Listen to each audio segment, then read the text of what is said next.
I'm going to show you how to apply all the things you've been learning this year when you annotate like readers and writers, but use it in the testing situation.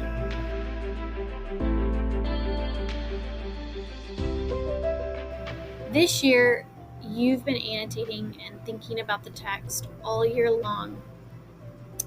When you were doing this in class, the purpose of it was to show the teacher your thinking and your understanding of the skill that he or she was asking you to be able to do. It was also to help your understanding of the text and improve your writing. Now that you guys are getting ready to take a reading SOL test, we want to show you how you can take all the wonderful things you learned this year and put them to the test. The annotating you'll do will require you to use the skills that you've learned this year, but it might look just a little bit different in that it's going to be meaningful, but a little bit more concise, because you have to keep in mind, you guys on the reading SOL are going to be reading probably somewhere between 4 to 6 passages and answering questions about those.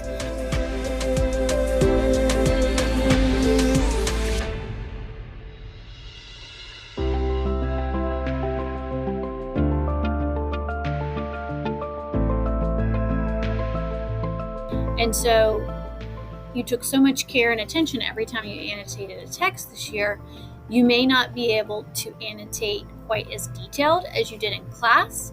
And so I want to show you what this would look like in the testing situation.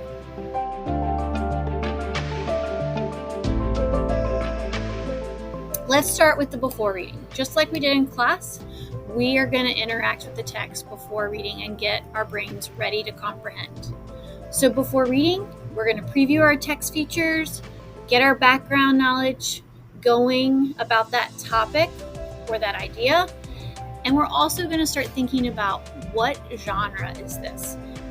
Knowing the genre is going to help you know how to best annotate the text. Again, this is going to be your application of all the great things you learned this year. It's also going to set your purpose for reading.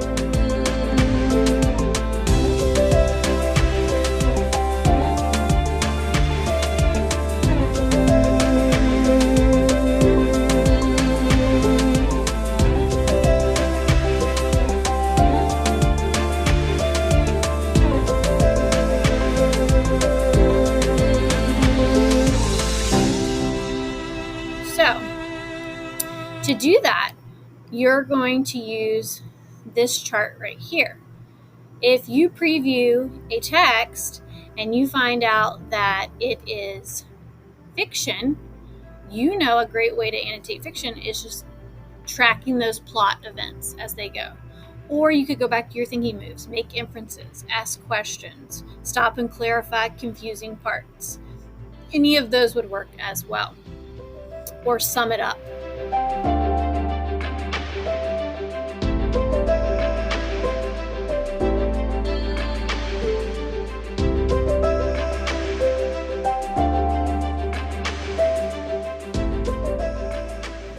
If you preview the text and see that it's nonfiction, you could stop and jot after a section and write the main idea. Or if the text doesn't have too many paragraphs, you could do main ideas for each paragraph.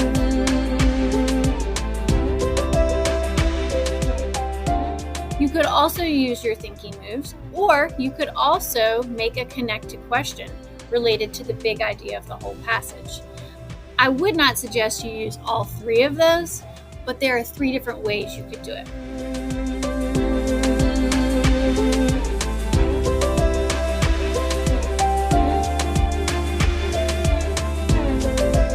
If you come to a paired text that's nonfiction probably, you could find that bridge or that connection as we've done this year and then create a connected question on that and use the bridge idea to guide your annotations. And if you find that the genre is poetry, a great way to annotate it would be using your on and under the surface thinking.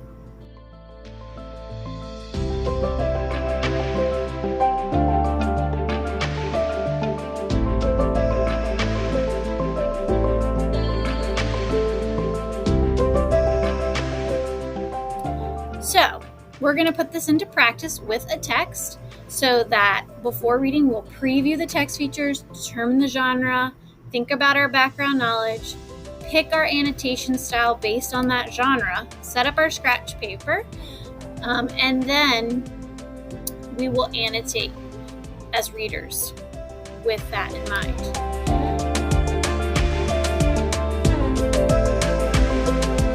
After that, we'll give the text a quick second glance and think like writers for a few minutes.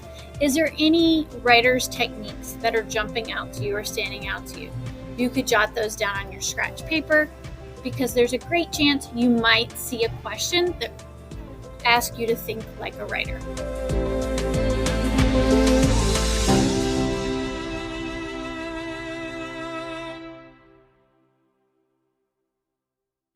And then at the very end, you're going to put it all together. And after reading, you are going to break down what that question's asking, and then you're going to answer it. And you can either use your text evidence by going back to the passage and highlighting and finding evidence to support your answer, or your annotation notes. And sometimes you might use both.